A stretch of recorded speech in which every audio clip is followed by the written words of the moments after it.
பார்வதி இடத்துல ஒன்று போடணும்னு சொன்னா பார்வதி நான் இருக்கும்போது எப்படி நான் 7 குழந்தைகளை பார்வதி அண்ணா அம்மாவுக்கு 7 குழந்தை கொண்டு கேட்பான். சரி ஆனா நாளை ஒரு நாளுக்கு 7 வரை எங்கன்னு நான் வந்து கேட்கும் பொழுது அதுல ஒரு பெண்ணை குறைக்கூடாது. அந்த 7 குழந்தைகள் அப்படியே இருக்கணும். ஆமா என்னைக்கு வந்து கேட்டாலும் சரி என்ன சரி 7 பிள்ளை என்ற பெயர் கொடுத்து 7 பிள்ளைகளுக்கு பாண்டியம் வழங்கக்கூடாது. கட்டக்கடி வெச்செடுத்த சான்றோட பிள்ளைகளை வீரத்தோடு வீரத்தோடு வெற்றியாக சொல்லி என் பெருமான் கோபாலக்கண்ணன் பத்திரகாளியிடத்திலே பொறுப்புகளை ஒப்படைத்தார். தாயாக பெற்ற பொண்ணு பத்திரகாளி அம்மா இடத்திலே பொறுப்புகளை ஒப்படைத்த பொழுது என் பெருமான் கோபாலக்கண்ணன் திருப்பார்வதியை லட்சுமியுடன் பள்ளி கொண்டு வைக்கிறார். அவர் அப்படி இங்கே இருக்க பார்த்தா என் தாயா ஓட்ட பத்திரகாளி அம்மா பத்திரகாளி 7 பிள்ளைகளை வளர்க்கணும்னு சொன்னாங்க. அதெல்லாம் சேவை கொடுக்கணும். கண்டிப்பா சேவை கொடுக்கணும்னா பிறந்தது குழந்தைகள் பாலபிரதம் கொடுத்து பிள்ளையை வளர்க்கணும்னு சொன்னா பத்திரகாளி என்ன சொல்றார்? வீரத்தோடு வீரத்தோடு வளர்க்கணும்னு சொல்லி எங்க வருகிறார்? காட்டுக்கு சென்று ஒரு புலி கிட்ட புலி குட்டி நின்று பால் குடிச்சுக்கிட்டு இருக்கு. அடேங்கப்பா ஒரு வடிவியா பிடிக்கும். நீ என்ன சொன்னா ஆமான்னு சொல்ல சொல்லிருக்கீங்க. வேற வழி இல்ல அப்படி சொன்னா அப்புறம் காலையில சாப்பிட வந்துரும். நான் தொடர்ந்து வச்சிட்டேன். இது குட்டி வேணும்ல. அதனால அதுக்காரமா காலைக்கு சமைச்ச மாதிரி காலையே இருக்கு. அப்புறம் மார்த்தார் வந்து பத்திரகாளி அம்மா ஆயா அவங்களோட பத்திரகாளி அம்மா அந்த புலியும் புலி குட்டியும் பால் குடித்து கொண்டு இருக்கிறது. கையை எடுத்து பிடியை எடுத்து அள்ளி வீசினா புலி குட்டி நகர்ந்து போனது. புலி குட்டி நகருது. என் தாயாரோட பத்திரகாளி புலிப்பாலை கலந்து கலந்து கொண்டு வந்து ஏங்கப்பா புலிப்பாலை கொடுத்து வளர்ந்த பிள்ளைங்க. ஏப்பா நீ விட்டு குடிச்ச கள்ளப்பால் குடிச்சிருக்க. கண்ணு ஜோ வச்சிருந்தாய். எங்க அம்மா வர வழி இல்லாம கள்ளப்பால் குடிச்சிருக்காங்க. ஒரு சக்கு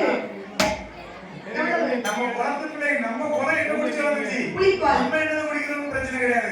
நம்ம சாயந்தரமா என்ன குடிச்சு வந்துச்சு பத்திரகாளி என்னத்தை கொடுத்து வளர்த்தாங்க. அதுதான் முக்கியம் தாயி. அப்ப என் தாயாவோட பத்திரகாளி பத்திரகாளி அம்மா புலிப்பாலை கலந்து கொண்டு வந்து பிள்ளைங்க 7 பேருக்கும் பால் ஊட்டி நல்ல நீராடி நீராடி பவுசுடன பிள்ளைய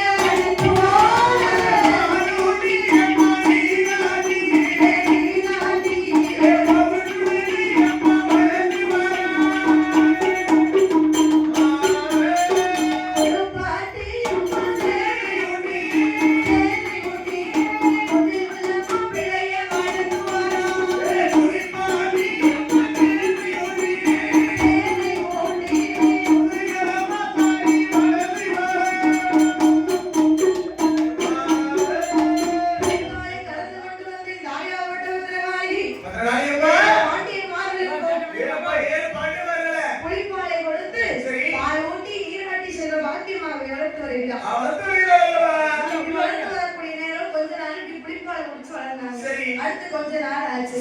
தெய்வலோகத்துல இருந்து 6ஆம் பசுவானது தில்லைவாஞ்சி வனத்திற்கே வந்து புல்மேய வரும். ஆமா. அப்ப அந்த பசுமாட்டுல இருந்து பால் கறந்து கொடுத்திருக்காரு என் தாயார் மட்டும் வந்தாங்க. புல்மேய வரும்போது இங்க 7 பாலர்களும் சும்மா இருக்க மாட்டாங்க. ஏகப்பட்ட சேட்டை. சாம்பல் உலகத்துல வருது.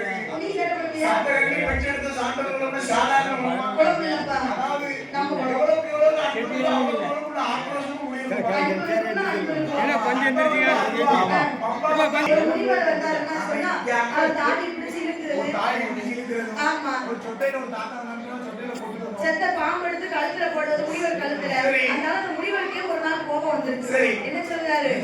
ஏய் பாலங்களே, நீங்க 7 பேர் இப்படி ஒண்ணு கூட இருக்க போய் என்கிட்ட இப்படி சண்டைக்கு வரீங்க. என்கிட்ட அவரே தெய்வலோகத்துல இருந்து தெய்வலோகத்துக்கு அதிபதியாக இருக்கக்கூடியவர் பசுமாட்டை விடவே இல்லையா? பசுமாட்டை விடவே ஏன்னா பசு போனதுல பாலை கூட கலந்து குடிச்சிடுவாங்க. செத்த பாம்பு எடுத்து மாட்டு மேல போட்டு 7 பேர் பசியோட அம்மா கிட்ட போறாங்க. அம்மா பத்திரகாளி அம்மா தாயே குல தெய்வமே பசிய மத்தனும் சொல்லி பசுமாட்டை தந்த. பசு 2 வெள்ளி பரம்பெடுத்து தலையில ஒரு கோடு நீச்சா. தலையில ஒரு கோடு நீச்சா. வாராச கங்கையானது உட்கார்ந்து. வாராச கங்கையானது உண்டாகிறது. வாராச கங்கைன்னு சொன்னா அதுவே ஒரு அதிசயம். என்ன அதிசயம்? கையால எவ்வளவு உங்களுக்கு தேவைப்படுது அவ்வளவு எனக்கு எடுத்துறீங்க. பசி அமர்த்திக்கிடலாம். எவ்வளவு பசியா இருந்தாலும் சரி கைகளால கோரி குடிச்சிருந்தா கைகளால் போடுறது எவ்வளவு நாள் பசி தீர்க்கிறதெல்லாம் எத்தனை இருக்கிறோம். ஆமா சரி. அதை பார்த்தா பத்திரகாளி என் தாயே